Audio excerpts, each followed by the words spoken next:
ಪತಿ ಎರಡನೇ ಮದುವೆಯಾಗ್ತಾ ಇದ್ದಂತಹ ಸಂದರ್ಭದಲ್ಲೇ ಮೊದಲ ಹೆಂಡತಿ ಎಂಟ್ರಿಯನ್ನ ಕೊಟ್ಟಂತಹ ಪ್ರಕರಣ ಚಿಕ್ಕಬಳ್ಳಾಪುರದ ಕೊಡಗುರ್ಕಿಯ ಮುನೇಶ್ವರ ದೇಗುಲದ ಬಳಿ ನಡೆದಿದೆ.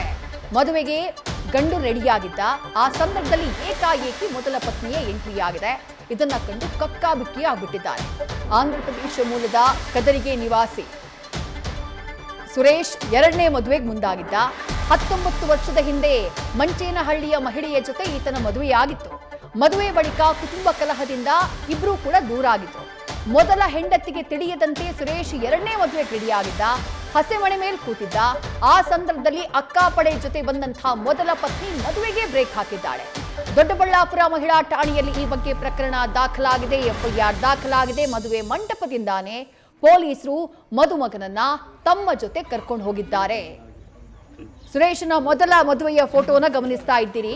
19 ವರ್ಷದ ಹಿಂದೆ ಆಗಿದ್ದಂಥ ಮದುವೆ ಇದು. ಈತ ಆಂಧ್ರ ಪ್ರದೇಶ ಮೂಲದವನು, ಮಹಿಳೆ ಮಂಚೇನಹಳ್ಳಿ ಮೂಲದಾಕೆ. ಅದಾದ ನಂತರ ಕೌಟುಂಬಿಕ ಕಲಹ, ಗಂಡ ಹೆಂಡತಿ ದೂರ ಆಗಿರ್ತಾರೆ. ಬಟ್ ಅಫಿಷಿಯಲ್ ಆಗಿ ಡಿವೋರ್ಸ್ ಆಗಿರ್ಲಿಲ್ಲ. ಈಗ ಮೊದಲ ಪತ್ನಿಗೆ ಗೊತ್ತಿಲ್ಲದೆ ಇರೋ ರೀತಿ ಎರಡನೇ ಮದುವೆಗೆ ಈತ ಸಿದ್ಧನಾಗಿದ್ದ. ಮದುವೆ ಮಂಟಪಕ್ಕೆ ಬಂದಿದ್ದಾಳೆ ಪತ್ನಿ. ಮದುವೆಯನ್ನ ನಿಲ್ಲಿಸಿದ್ದಾಳೆ. ಪೊಲೀಸರು ಮದುಮಗನನ್ನ ತಮ್ಮ ಜೊತೆ ಕರ್ಕೊಂಡು ಹೋಗಿದ್ದಾರೆ.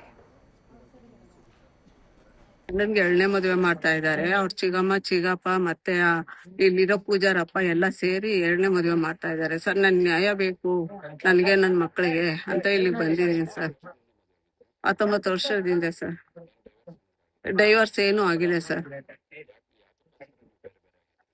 ಈಗ ಮನೆಯಲ್ಲಿ ಏನ್ ಸಣ್ಣ ಪುಟ್ಟ ಎಲ್ಲದಕ್ಕೂ ಜಗಳ ಮಾಡೋದು, 1 ಗಂಟೆ 2 ಗಂಟೆಯಲ್ಲಿ ಬರೋದು, ಏನು ತಂದಾಕ್ತಾ ಇರಲಿಲ್ಲ, ಮಾಡ್ತಾ ಇರಲಿಲ್ಲ, ಯಾಕೆ ತಂದಾಕಲ್ಲ ಮಾಡಕ್ಕಲ್ಲ ಅಂದ್ರೆ ಬಂದು ಹೊಡೆದ್ ಬಿಡೋದು. ಬಂದು ಹೊಡೆದು ಹಾಗೆ ಹೀಗೆ ಅಂತ ಇದ್ ಮಾಡ್ತಾನೆ ಇದ್ರು ಸರ್. ಆದ್ರೂ ನನ್ ಮಕ್ಳಿಗೋಸ್ಕರ ನಾನು ಸಂಸಾರ ಮಾಡ್ಕೊಂಡೆ ಬಂದ್ರೆ ಲಾಸ್ಟ್ಗೆ ಸಾಯಿಸೋ ಸ್ಟೇಜಿಗೆ ಬಂದು ಈಗ ಅಮ್ಮ ಮನೇಲಿ ಭಯ ಬಿದ್ಬಿಟ್ಟು ಅಮ್ಮವರು 1 ವರ್ಷದಿಂದ ಕರ್ಕೊಂಡೋದ್ರು ಸರ್. ಸರ್ ಅದು ಫೋಟೋ ಅವ್ರ ನನ್ ಗಂಡನೇ ಸರ್. ನನ್ ಗಂಡನೇ ಅಲ್ಲೇ ಮಾಡಿರೋದು. ಆಲೋ ಬ್ಲ್ಯಾಕಲ್ಲಿ ಹಿಂದೆಯಿಂದ ಬಂದು ಹಾಕ್ಬಿಟ್ಟಿದ್ದಾರೆ ಸರ್. ನನ್ಗೆ ಜ್ಞಾನ ಇರಲಿಲ್ಲ, ಏನಿಲ್ಲ. ಯಾರೋ ಕರ್ಕೊಂಡೋಗಿ ಹಾಸ್ಪಿಟಲ್ ಅಡ್ಮಿಟ್ ಮಾಡಿ ಪ್ರಾಣ ಉಳಿಸಿದ್ದಾರೆ ಸರ್. ಈಗ 1 ವರ್ಷದ ಮೇಲೆ 3 ತಿಂಗಳಾಗಿದೆ ಸರ್. ಅದೇ ನನ್ಗೂ ನನ್ ಮಕ್ಳಿಗೆ ನ್ಯಾಯ ಬೇಕು. ಅದಕ್ಕೋಸ್ಕರ ನಾನು ಇಲ್ಲಿವರೆಗೂ ಬಂದಿದ್ದೀನಿ ಸರ್. ಮದ್ವೆ ತಾಳಿ ಕೊಟ್ಟ ಸ್ಟೇಜಲ್ಲಿ ಬಂದಿದೆ ಸರ್. ನಾಗಮಣಿ ಸರ್. ಮೊದಲ ಮದುವೆಯಾಗಿ 19 ವರ್ಷ ಆಗಿತ್ತು. ಆ ಮದುವೆನಲ್ಲಿ ಆಕೆಗೆ ಮಕ್ಕಳು ಕೂಡ ಇದ್ದಾರೆ. ಆದರೆ ಆ ಮಕ್ಕಳನ್ನ ಬಿಟ್ಟು, ಆ ಪತ್ನಿಯನ್ನ ಬಿಟ್ಟು ಗಲಾಟಿಯಾಗಿ ದೂರವಾಗಿದ್ದೇವೆ ಅನ್ನುವಂತಹ ಕಾರಣಕ್ಕೆ ಮತ್ತೋರ್ವ ಮಹಿಳೆಯನ್ನ ಮದುವೆಯಾಗುವುದಕ್ಕೆ ಈತ ಮುಂದಾಗಿದ್ದ ಸುರೇಶ್. ಅಧಿಕೃತವಾಗಿ ಡಿವೋರ್ಸ್ ಆಗಿದೆಯಾ ಅಂತ ಕೇಳಿದ್ರೆ ಡಿವೋರ್ಸ್ ಆಗಿಲ್ಲ.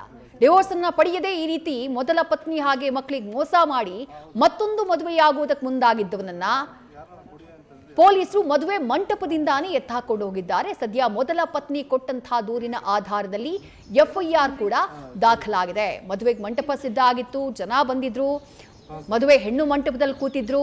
ಇನ್ನೇನ್ ತಾಳಿ ಕಟ್ಟಬೇಕು ಅನ್ನುವಂತಹ ಟೈಮ್ನಲ್ಲಿ ಮೊದಲ ಪತ್ನಿಯ ಎಂಟ್ರಿ ಆಗಿದೆ. ಡೀಟೇಲ್ಸ್ ನಮ್ಮ ಪ್ರತಿನಿಧಿ ಸುರೇಶ್ ನೀಡ್ತಾ ಹೋಗ್ತಾರೆ. ಸುರೇಶ್, 19 ವರ್ಷಗಳ ಹಿಂದೆ ಮದುವೆಯಾಗಿದ್ದು, ಅಧಿಕೃತವಾಗಿ ಡಿವೋರ್ಸ್ ಪಡೆದಿರ್ಲಿಲ್ವಾ?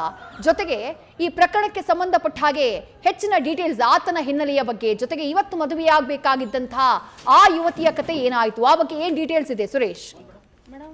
ಖಂಡಿತ ವಿದ್ಯಾಶ್ರೀ, ಇದು ಒಂದು ವಿಚಿತ್ರವಾದ ಪ್ರಕರಣ. ಯಾಕಂತ ಮೊದಲನೇ ಹೆಂಡತಿಗೆ ಏನು ಮದುವೆ ವಿಚಾರನ್ನ ಆಕೆಯಿಂದ ದೂರ ಇಟ್ಬಿಡು, ಆಕೆಯಿಂದ ದೂರವಾಗಿದ್ದಂತ ಸುರೇಶು ಎರಡನೇ ಮದುವೆ ಆಗಕ್ಕೆ ಎಲ್ಲ ಸಿದ್ಧತೆ ನಡೆಸ್ಕೊಂಡು ಇನ್ನೇನು ತಾಳಿ ಕಟ್ಟಬೇಕು ಅನ್ನೋ ವಿಷಯ ಅಷ್ಟರಲ್ಲಿ ಮೊದಲನೇ ಹೆಂಡತಿ ಎಂಟ್ರಿ ಕೊಡ್ತಿದ್ದಂಗನೆ ಆ ಒಂದು ಸ್ಥಳದಲ್ಲಿ ಒಂದು ರಾದ್ದಾಂತನ ನಡೀತದೆ. ಆಕೆ ಬರ್ತಿದ್ದಂಗನೆ ಆತ ಏನು ಮದುವೆ ಗಂಡಾಗಿರ್ತಕ್ಕಂಥ ಎರಡನೇ ಮದುವೆ ಹೋಗ್ತಕ್ಕಂಥ ಸುರೇಶ್ಗೆ ಮೊದಲು ಶಾಕ್ ಆಗಿರ್ತದೆ. ಆ ನಂತರ ಎಲ್ಲ ಆಕೆ ಏನು ದೊಡ್ಡ ಮಟ್ಟದಲ್ಲಿ ಗಲಾಟೆ ಕೂಡ ಮಾಡ್ತಾಳೆ. ಈ ಹಿಂದೆ ಕೂಡ ಯಾವುದೇ ಕಾರಣಕ್ಕೂ ಡಿವೋರ್ಸ್ ಕೊಟ್ಟಿರ್ಲಿಲ್ಲ. ಆ ಕಾರಣಕ್ಕಾಗಿ ಅವರು ಇಬ್ಬರ ಮಧ್ಯೆ ದೂರ ಆಗಿದ್ದು ಒಂದೇ ಒಂದು ಕಾರಣಕ್ಕಾಗಿ ಇವರು ಕದ್ದು ಮುಚ್ಚಿ ಮದುವೆ ಆಗ್ಲಿಕ್ಕೆ ಹೊರಟಿರ್ತಾರೆ.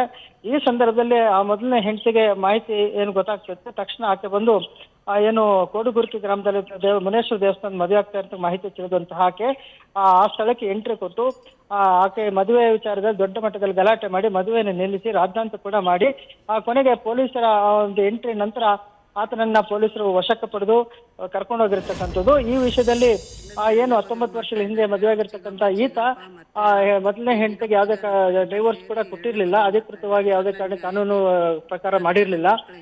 ಒಂದು ಕಾರಣ ಕೂಡ ಮೊದಲನೇದಾಗಿರ್ತದೆ. ಎರಡನೇದಾಗಿ ಆತ ಕೂಡ ಸಾಕಷ್ಟು ವಿಚಾರಗಳನ್ನ ಮುಚ್ಚಿಟ್ಟು ಎರಡನೇ ಮದುವೆ ಆಗ್ಲಿಕ್ಕೆ ಇನ್ನೊಬ್ಬ ಯುವತಿ ಜೊತೆಗೆ ಹೋಗಿರ್ತಕ್ಕಂಥದ್ದು. ಈ ಒಂದು ವಿಚಾರದಲ್ಲಿ ಎರಡನೇ ಮದುವೆ ಆಗ್ಲಿಕ್ಕೆ ಅಂತ ಹೋಗ್ತಿರ್ತಕ್ಕಂಥ ಆಕೆ ಕೂಡ ಸಾಕಷ್ಟು ಕೂಡ ಆ ವಿಚಾರ ಗೊತ್ತಿಲ್ಲದೆ ಇರೋದ್ರಿಂದ ಅವರು ಕೂಡ ಕಕ್ಕಾಬಿಕ್ಕಿ ಆಗಿದ್ರು ಅಂತ ಹೇಳ್ಬೋದು ವಿದ್ಯಾಶ್ರೀ. ಥ್ಯಾಂಕ್ ಯು ಸುರೇಶ್ ತಮ್ಮೆಲ್ಲ ಡೀಟೇಲ್ಸ್ಗೆ.